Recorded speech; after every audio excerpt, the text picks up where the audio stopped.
Bienvenidos a Unholster Labs. Porque creemos en el poder transformador de la tecnología, nos reunimos a reflexionar sobre las tendencias que lideran los cambios del Chile de hoy.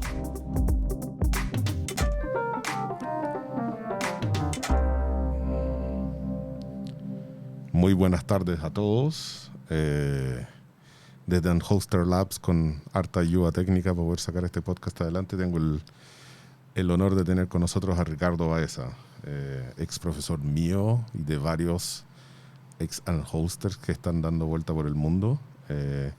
Ha logrado venir a, entre comillas, pasear a Chile después de... tú tienes que ser uno de los hombres con más PCR que tiene que haber en la historia ahora. Estás haciéndote uno a la semana, por lo menos, ¿o no? No creo, Antonio. Bueno, mucho gusto estar aquí. Llevo con unos 5 PCR ahora. Y de aquí a que vuelvas a estar en California, ¿cuántos más te vas a tener que hacer? Uno más para volver a Estados Unidos. No, pero tení uno, pero hoy día te vas, mañana te vas. Mañana me lo hizo ayer, ya me lo hice. Pero mañana te vas a Estados Unidos, no te vas a Europa, ¿no? No me voy a California. Directo. No me voy a Europa. Entonces te toca uno más todavía. Uno más, por eso. Uno más, cuando vuelva a California. Así que tenemos el honor de tener acá a Ricardo Baeza en la oficina, in the house, como diríamos. Fabulosa la oficina. No, muchas gracias por la visita. Oye, aprovechando que estáis acá y de todas estas cosas que están dando vuelta y que nos rodean hoy en día, hay varios temas que yo creo que son tremendamente interesantes de conversar con alguien que ha estado en la primera línea como tú. Para los que no saben, Ricardo tiene un pasado académico en el cual fue profesor de Bochef, hizo su doctorado en Waterloo, pasó por Bochef, volvió acá, pagó sus años de beca, se fue a España. No tuve que pagar años de beca, la beca fue de Canadá. La beca fue de Canadá. Que viene porque quería ayudar a volver Chile. de nuevo. Sí. Se fue a Cataluña, quise decir España, pero me corregí. Estuvo unos años allá y nosotros particularmente nos volvimos a encontrar a través de un amigo en común que es el señor Usama Fayyad en California, en Yahoo. Exactamente. Y en este ámbito, tú estando en la trinchera en Yahoo Research, ¿qué has visto en la modificación desde que entraste al mundo web de los portales, de lo que es de la publicidad al día de hoy? ¿Qué evolución notable has visto desde ese entonces? Yo creo que la evolución más notable ha sido el uso de aprendizaje automático, que es un área de la inteligencia artificial la que tiene más éxito, sobre todo lo que se llama aprendizaje profundo, que son redes neuronales con muchas capas y que gracias a tener muchos datos y tener mucha capacidad de cálculo se pueden usar, porque las redes mismas son de hace más de 50 años. Y eso permite hacer, por ejemplo, todo lo que tiene que ver con perfilar al usuario, predecir comportamiento, saber si va a hacer clic o no en la publicidad. Eso cambia y también te cambia tu comportamiento con lo que se llama digital nudging, que sería traducciones como darte un codazo digital. Decir, oye, a ver si te interesa esto, haz clic aquí y por cada clic las empresas reciben un pequeño cantidad de dinero. En ese ámbito es bien distinto a lo que, por lo menos yo viví en Yahoo en su entonces, que era digital o sea, más bien display advertising. Y que la gran pelea que tenía Yahoo era cómo crear display ads personalizados en forma instantánea, ¿cierto? Es decir, tú entras en una página de travel y te mostraba un viaje que probablemente te era interesante a ti, pero on the fly, basado en tu perfil, pero era un perfil más bien estático, no era un perfil de aprendizaje muy robusto ni propiamente tal. A mí me da la impresión hoy día que hasta muchas veces me asusto mi teléfono. ¿A ti no te pasa eso? Sí, el teléfono debe ser el dispositivo que más sabe de ti y con lo que se llama más bien native advertising, que puede estar en cualquier lugar porque hay atribución de distintos dispositivos, hay retargeting, es decir, saben si visitaste algún lugar por una cookie u otra señal y después te muestran de nuevo lo mismo en otro lugar. Pareciera que incluso a veces te están escuchando, ¿no? Porque tú dices algo y después te sale... y eso, bueno, se rumorea que eso ocurre con todos los que pueden escucharte. Alexa, Siri, Google pueden estar escuchándote. Así que es como un pequeño gran hermano que tenemos aquí en la mano. La parte de escuchar, yo soy un creyente ya de eso. Y tiendo a no creer en teorías del gran hermano ni Hawks, porque siempre he creído que para poder hacerlo necesitáis una capacidad intelectual infinita, literalmente. O sea, habiendo trabajado con gente muy inteligente, yo creo que necesitáis tanta gente inteligente que tiene tantos bias ideológicos para todos los lados, que es muy difícil ponerlos de acuerdo en hacer un código que funcione propiamente tal para lo que tú quieres. Pero la experiencia que he tenido yo particularmente con Instagram es casi perversa, ¿no? Es como una cosa que tú hablas, mira, estoy buscando una tina caliente, estas que se calientan con leña, y acto seguido se me muestra una tina caliente en promoción. No sabría decirte si es que el micrófono está apagado o no. Bueno, hay que recordar que este último modelo de Apple decidieron que el micrófono se apaga automáticamente si el computador está cerrado. Si ellos lo hicieron es por algo, porque tal vez vieron que alguien estaba escuchando. Y ese es el problema, o sea, es decir, cerrar todas las formas de señales que damos, no solamente habladas, sino de otro tipo, como mover el mouse y otras cosas que se pueden en este momento detectar. Muchas veces es más fácil predecir a la gente de lo que uno cree.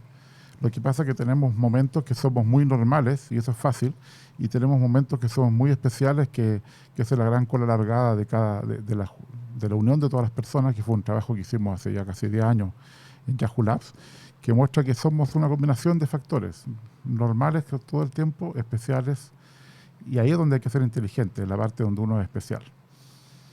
En esa parte donde uno es especial surge algo bien interesante en la elección presidencial de Estados Unidos, ¿cierto? Y esta marcha que hubo sobre el Capitolio el 6 de febrero. La marcha, ya. Una marcha, una pequeña protesta pacífica sin intenciones. Pero más allá del contexto político y tratando de ir al punto de lo que son las percepciones y cómo el escándalo de Facebook usando percepciones para efectos de hacer advertising y cosas por el estilo. Sigue estando esa parte que yo encuentro que es bien silenciosa en los gobiernos, como muy poco regulada. Los gobiernos como que no quieren saber, no sé si no quieren saber en detalle o tienen miedo a saber en detalle, pero es una parte que encuentro que es más peligroso que la ley Uber, porque nosotros en Chile seguimos tramitando la ley Uber, como que probablemente Uber, no sé si siga o no en negocio, pero para el día que salga la ley probablemente estemos hablando de Didi, tomó la operación en Chile de Uber o algo por el estilo. ¿Esa parte no crees tú que es peligrosa desde el punto de vista de política pública, el no tener como un ente regulador que esté mirando esto en más detalle y que le pida a estas aplicaciones qué tipo de operaciones están haciendo sobre los datos del usuario? Sí, esa es una pregunta muy interesante. Me gustaría comentar algo que tiene relación con este tema, con el tema de manipular a la gente. A mí me gusta mucho una frase de Harari que se la escuché en persona el 2019 y que la dijo de otra forma el 2018, pero la versión que me gusta a mí es que las personas más fáciles de manipular son las que creen que no pueden ser manipuladas. Y eso uno lo ve, yo creo, todos los días. Son la gente que está convencida de que lo que piensan es real y es único. Y esos son los fanatismos que tienen que ver con un problema de identidad. Yo creo que hay mucha gente que necesita tener una identidad y eso significa involucrarse en un grupo, aunque sean los que creen que la Tierra es plana, pero por lo menos son parte de ese grupo. Entonces hay un tema que tiene que ver tal vez con la soledad del siglo XXI y que también Internet ha ayudado. Pero esto ha sido un tema de la sociedad siempre. Sí, pero yo creo que se amplifica con Internet. Absolutamente, por la velocidad infinita. Esto es extremadamente fluido. Sí, pero sí. El que habían publicaciones antes de que la Tierra era plana o que no quería aceptar A, B, C o D teoría, los antivacunas. Antes de Internet ya había un movimiento en el cual asumo yo que de alguna forma se enteraban, pero no querían vacunarse. Sí, pero no llegaba a tanta gente. Exactamente. Ahora llega a todo el mundo. Hay un libro en esto que es súper citado por todos nosotros, yo creo que nos gustan los datos, que es Wisdom of the Crowd, ¿cierto? El concepto de cuántas personas necesito que estén aplaudiendo el show para efectivamente que todo el mundo aplauda el show y cosas por el estilo. Yo creía eso, yo daba charlas de eso, Y, y cuando uno empieza a indagar, y hice mucha investigación de eso, ahora yo creo que lo que pasa es que eso no funciona porque la gente no opina. O sea, hay un tema de participar. Y esto ya Nielsen lo dijo como en el 2006, escribió un blog muy interesante que la llamó la ley de participación de Nielsen, que decía que 1% de las personas generaban contenido, 9% interactuaba con ese contenido, o sea, un like o un comentario, y el 90% restante eran mirones solamente. Y después de eso yo hice análisis más profundos, por ejemplo, con lo que yo llamo la democracia del contenido. ¿Cuánta gente genera la mitad del contenido? Y ahí encuentro que es incluso peor. Por ejemplo, en Twitter, más o menos, en Chile, como el 60% no hace nada, solo está mirando. Y creo que la mitad del contenido en el mundo era como 2%, y en Chile puede ser un poco más en un tema. Por ejemplo, para el plebiscito llegó a ser un 4%, pero yo creo que era un tema que le interesaba a mucha gente. Es decir, con eso se duplicó el promedio de gente aportando contenido. Y por supuesto, el gran problema de Twitter son la cantidad de bots. En un estudio que hicimos mostramos que el 40% del tráfico es generado por menos de 1% de los bots, que la mayoría eran de derecha porque hay que tener dinero para pagar eso. Y ahí fue interesante lo que hizo Twitter, porque justo lo hizo una semana antes del plebiscito, que fue no poder hacer retweet automático, que básicamente desactivó a la mayoría de los bots que no eran inteligentes, que tenían que reconocer y escribir algo para poder hacer un retweet. Así que fue muy interesante porque una conjunción de factores permitió que la gente que está estudiando esto tuviera más datos y pudiera efectivamente saber qué era artificial y qué era real. Y de hecho hicimos el estudio después de eso, considerando... Yo lo hice antes del plebiscito, pero no me lo creí, que me salía que al 74% iba a votar por el sí, por el apruebo, y si uno hacía la conversión de la gente que no vota, etcétera, o sea, que no tiene internet también, me llegaba casi el 77%, pero yo decía, esto no puede ser, es demasiado. No me creí yo mismo los datos. Y nadie se los creía. Ahora, en eso Twitter puede ser un proxy bien bueno cuando votan jóvenes, porque los que salieron a votar fueron justamente los jóvenes, y los adultos se quedaron más en la casa conmigo en la pandemia. Sí, pero yo lo que hago es, no tomo los números, lo que se dice como crudos, sino que los predigo la edad y el género, entonces los convierto al sesgo, al sesgo al sesgo del censo, digamos. Sí. O sea, el sesgo que tiene Twitter, que hay más jóvenes y más hombres, lo convierto a la realidad. Y en barrios socioeconómicos más pudientes también. Exacto, y por eso, por ejemplo, cuando uno toma en cuenta que seguramente la mayor parte de la gente que no tiene internet está en los barrios más pobres, ahí sale casi el número exacto. Pero no todo el mundo hace eso, de tomar los datos y hacer la transformación para, digamos, ver la realidad. Bueno, lo que pasa es que yo creo que en eso requiere un cambio que muy pocos medios han hecho, objetivamente, que es esta mezcla de periodismo de datos con periodismo de verdad.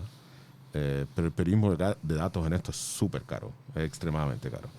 Sí. Si tú miráis lo que hace el New York Times o incluso el Washington Post o The Atlantic, cada vez que publican artículos de este estilo, son artículos que efectivamente tú ves que tuvieron a un data scientist al lado, alguien que sabía de computer science haciendo algún tipo de algoritmo, algún tipo de código. Bueno, el New York Times tiene un equipo de data science. Claro, pero eso fue en base a lo que ellos aprendieron con Nate Silver, ¿no?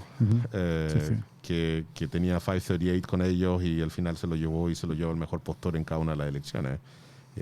Pero ese periodismo de datos es carísimo. Es un periodismo que en Chile no se ha querido invertir, yo diría, propiamente tal. Sí, pero a veces yo creo que no es necesario invertir tanto, sino, digamos, hacer convenios con universidades que pueden hacer ese estudio. O sea, escuchar a la ciencia, que es un empresas. tema.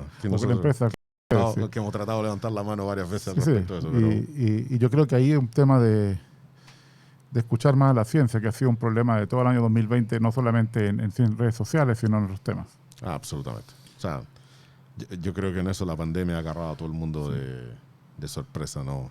A mí lo que me preocupa más son los temas de discriminación algorítmica, que han habido casos muy interesantes últimamente donde no es solamente la discriminación de género que, por ejemplo, ¿te acuerdas el algoritmo que revisaba currículum de Apple, perdón, no, de Amazon? O, por ejemplo, todo el tema de reconocimiento facial para las personas de color, etcétera. Hay un caso muy interesante ahora, de hace poco, de Bolonia, donde una plataforma de repartir comida, o sea, como las que hay aquí en Chile, pero esta es europea, encontraron que había discriminado a los que repartían si ellos no podían repartir a la hora de comer, que es una cosa mucho más sutil, pero tenía y el punto importante que era una discriminación indirecta, no era directa. Y lo que pasaba es que era indirecta porque la jueza, una mujer, encontró que a la plataforma que decidía esto, que decidía a quién le daba un envío o no, no consideraba las razones por qué esas personas no podían hacerlo esa hora. Por ejemplo, una persona que tenía que alimentar a sus niños a la hora de comida, otra persona que tenía que... Para entender bien, si yo puedo despachar entre 12 y 2 de la tarde, consistentemente la plataforma me daba a mí el despacho. No, a la hora de comida en todo sentido de la cena. Si puedo despachar entre 6 y 8 y 9 de la noche consistentemente, la plataforma me iba a dar a mí con prioridad mayor que alguien que esporádicamente podía hacerlo. Exactamente. Así que, o sea, eso es más complicado de analizar. Pero interesante que esos son el tipo de sesgos que estos algoritmos que están optimizando el dinero no trabajan. No trabajan el tema de si están tratando de forma justa a todos los que son, digamos, en este caso, usuarios de la plataforma, que era de reparto de comida. Entra en un punto que yo encuentro que es entretenidísimo y que es justamente la parte de regulación que exactamente, nos hace por falta. eso lo quería mencionar.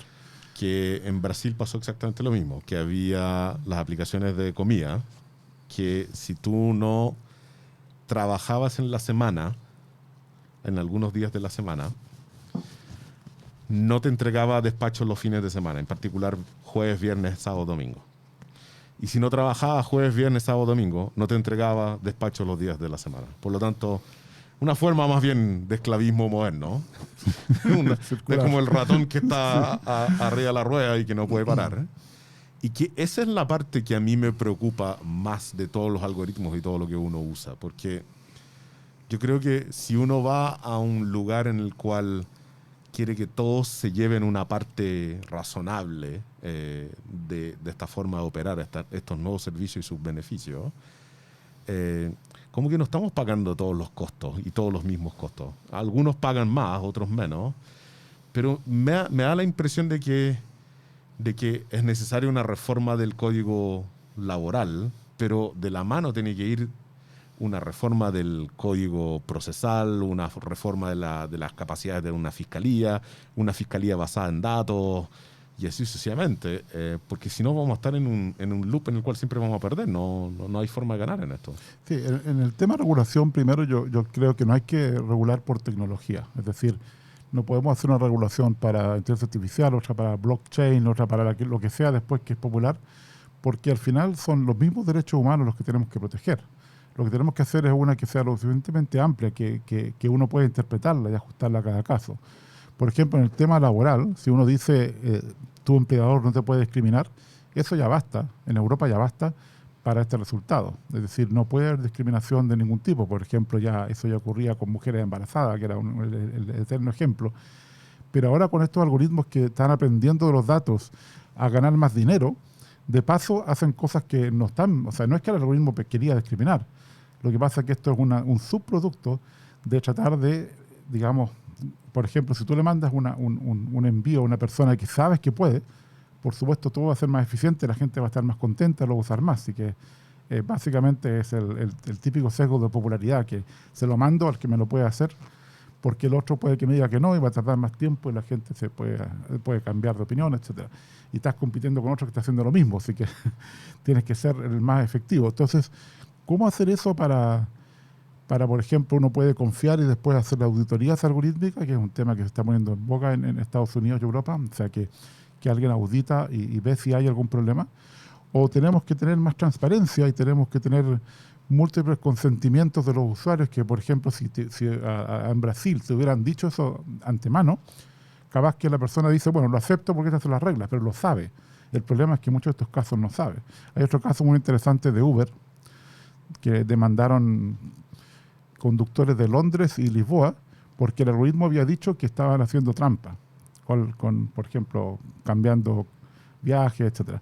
Y ellos dijeron que no estaban haciendo trampa, que el algoritmo se había equivocado. Y hay ahora en Holanda, porque Uber en esta Europa está en Holanda en este momento hay un caso para ver si el algoritmo está discriminando a ciertos conductores. Pero todas estas demandas, si mi punto reside al final es en que el poder demandar y el entender esta demanda es algo que requiere un nivel profundamente especializado de cómo funciona el algoritmo, de entender cómo funcionan estas olas de demanda, porque son... Que es generalmente una caja negra. Que es una caja negra en la cual varios tocan. O sea, yo creo que tú y yo hemos trabajado suficiente tiempo en esto como para saber que es tan grande el código y es tan masivo que uno toca partes del código y nunca sabe efectivamente cómo funciona todo, y al final se va dando cuenta por errores el cómo las condiciones de borde de la cancha, como alguna vez tú las cruzas o no, en función de algún error o alguna parte del código que se quiebra. Ahora, GDPR ha ayudado en Europa porque el artículo 22 dice que la persona por lo menos tiene derecho a reclamo si cree que la decisión automática fue incorrecta. Y eso ya ese es lo que están usando estos conductores de Uber, el artículo 22 de GDPR, que no tiene que ver con privacidad de datos, tiene que ver con decisión automática en base a tus datos.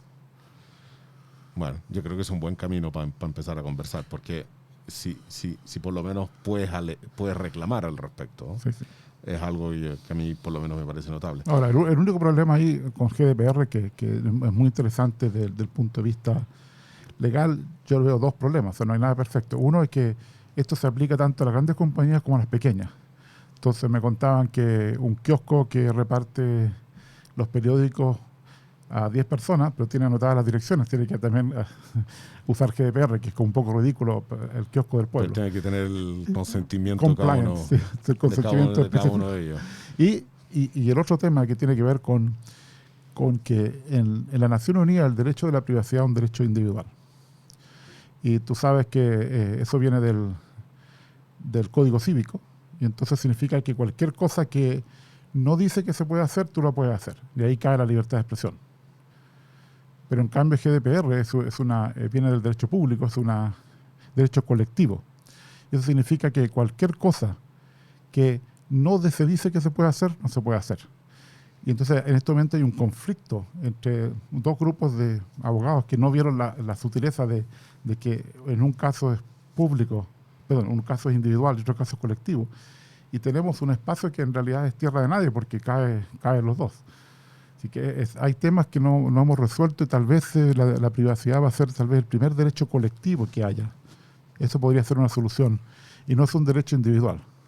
Estos son los dos grandes temas que yo veo en los próximos años, que es esta batalla permanente, la privacidad versus esta atomización de la economía en 20.000 tipos de servicios que uno podría usar para todo tipo de cosas.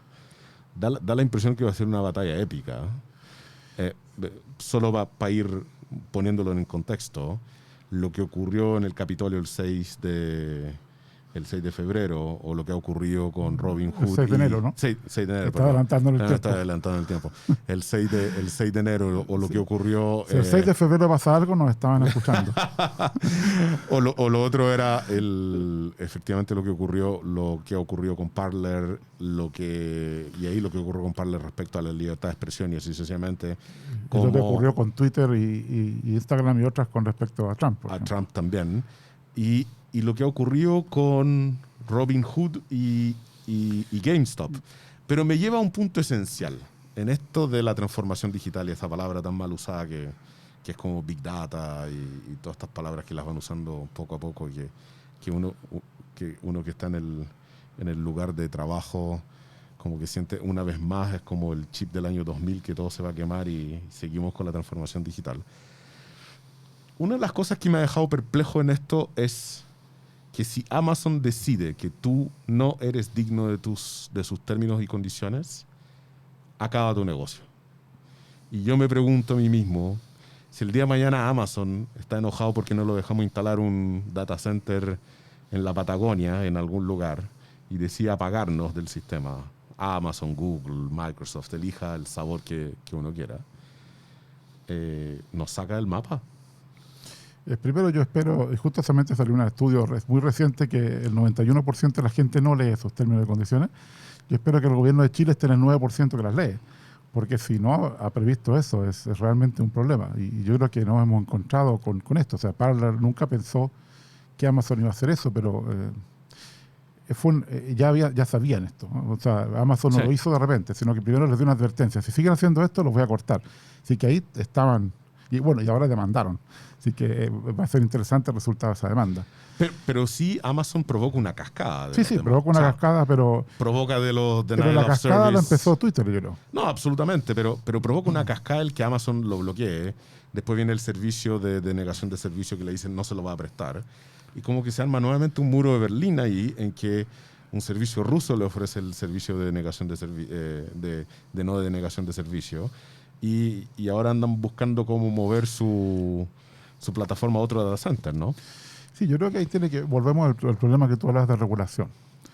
Porque uno puede ver todas estas plataformas como que es tu casa. Amazon es dueño de su plataforma. Twitter es dueño de red social. Así que es tu casa. Y tú puedes decidir si en tu casa alguien puede hablar del nazismo, del fascismo o no. Yo diría que fuera, en mi casa. O sea, tal como en Alemania o Italia no se pueden hacer símbolos nazistas o fascistas. El negacionismo no tan penado. O sea, está penado, por ejemplo, si tú haces Sí. Pero en España no. Y ahí tienes a Vox campante con 15% de los votos haciendo símbolos nazistas o fascistas. Entonces, yo creo que hay un tema que es muy complicado, que es cuál es el límite de la libertad de expresión. Y cuando hace daño a personas o incluso cuando haces apología a alguien que hizo mucho daño, como Hitler, es complicado porque es la línea roja, es la delgada línea roja. Absolutamente. Que no sabemos dónde está y que depende mucho de la cultura, porque aquí hay otro tema también que estamos siempre mirando esto desde el punto de vista occidental. Es decir, por ejemplo, la ética y la ley no se ve igual en el mundo musulmán. La ética y la ley no son iguales en el mundo africano. En el asiático menos también. Por eso, entonces nosotros estamos tratando de ver el mundo de nuestra mirada y lo estamos colonizando, porque si tú ves las colonias lo que han hecho es imponer una cierta visión del mundo y tal vez lo que necesitamos es un poco más diversidad y no sé, Ubuntu sería una buena solución. No estoy hablando de Linux. El sistema operativo. Estoy hablando del origen de Ubuntu. Pero en ese ámbito, y yo creo que ese por sí solo da para otro programa, pero a mí me sorprendió que Twitter censurara a Trump y no censurara a los demás dictadores del mundo. Entre comillas, no que yo esté llamando a Trump un dictador. Pero como que hay harta gente que amerita ser censurada en Twitter. Está bien, eligieron a uno que convocaba a una masa y así sucesivamente. Uno podrá tener su opinión a favor o en contra. Pero como que uno se pregunta en esos términos de servicio si efectivamente lo están aplicando ley pareja no es duro o no. Sí. Y lo mismo para Amazon. Yo creo que también habría que preguntarse el verdadero impacto. Es decir, en Estados Unidos Twitter puede manipular masas muy grandes de personas y se vio. Sí, absolutamente. Eso es un punto. Y segundo, quieran o no, Twitter es una compañía estadounidense. Entonces la pregunta es, ¿me preocupo de mi casa o no? Yo creo que son temas también que son complicados, porque si yo, por ejemplo, imagínate que yo censuro al presidente de Irán, por darte un ejemplo que tal vez mucha gente en Estados Unidos le gustaría. La realidad es que Twitter, digamos, da lo mismo, o sea, no tiene impacto. Nadie desde el punto de vista de advertisement, de publicidad, cero impacto. Sí, no, y también desde el punto de vista de si eso va a cambiar el poder que tiene esa persona en Irán, tampoco, a eso me refiero yo. Desde el punto de vista de reach, sí, de a cuánta gente puedo llegar y si puedo, por ejemplo, detener un golpe de Estado o algo así. Es distinto. Yo creo que en el problema de Estados Unidos lo que hay es que hay un peligro interno. Y yo creo que Twitter debería hacer lo mismo en cualquier país donde hay un peligro interno. Por ejemplo, Facebook debería haberlo hecho en Filipinas. O WhatsApp debería haberlo hecho en Brasil. En todos los lugares donde ve que la gente está usando la red social para manipular, ese es el primero y donde diría, oye, estás usando mi red social para un objetivo que no fue el original. Y eso yo creo que es donde hay que empezar a regular.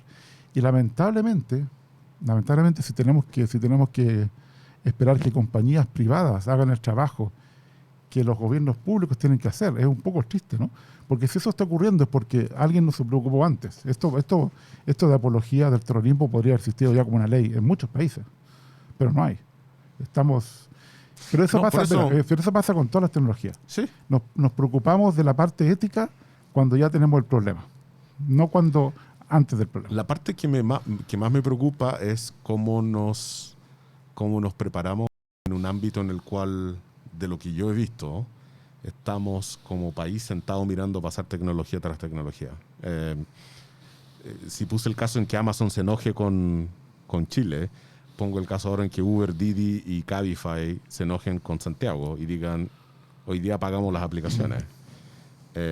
Y nos quedamos sin transporte público y volvemos al pasado, pero hemos destruido la flota de taxis en base a esta competencia poco leal. Pero, por ejemplo, ahí tú estás poniendo un impacto muy, muy importante, pero a mí me preocupa también que deja a muchos inmigrantes sin trabajo. No, absolutamente. O sea, también no solamente destruye el transporte, sino No, que además dejan un montón de gente que es muy vulnerable. Absolutamente. ¿No? Yo digo desde el punto de vista global en que las plataformas adquieren este poder con una autoridad sentada al otro lado en forma muy pasiva, como si estuviera conversando con un gremio, con una empresa en particular, sin darse cuenta del poder real que tienen, que desde el punto de vista de información es lejos más grande que la información que tiene el metro, que tiene el Transantiago y así sucesivamente. Sí. Bueno, seguro que tú sabes que junto con la elección presidencial en Estados Unidos, California votó un referéndum sobre una... Y fue rechazado. Y fue rechazado. O sea que el lobbying de esas compañías consiguió que los empleados de ellos no fueran empleados reales. No solo eso, sino que vi las publicidades y mis hijos hablaban de la Proposition 17, yo creo que era, sí, ¿no?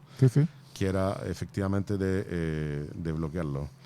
Pero a mí me sigue impresionando dentro de esto la pasividad con la que observamos que estas tecnologías, no en particular una plataforma, sino que las tecnologías que toman como base tu teléfono, tu computador, nos inundan, y cuando nos demos cuenta tal vez sea un punto en el cual va a ser bastante desesperante. No terminemos peleando con todo el mundo. Sí, yo creo que el tema multifactorial, porque los políticos que deben ser los que hagan algo, primero no lo entienden. Segundo, a veces le conviene no entenderlo, así que no va a hacer nada como Trump. Y tercero, que también si lo entienden, yo creo que pierden poder, porque estas cosas regulan también canales de audiencia. De audiencias, claro. Sí. Ricardo, un placer tenerte acá. Igualmente. A ver si la próxima vez que te vemos es sin COVID y sin mascarilla. Uh-huh. Te agradezco el tiempo, la visita y buen viaje, pues. Sí, sí, solo para que me veas la cara. Muchas gracias. Gracias a ti, Antonio. Mucho gusto.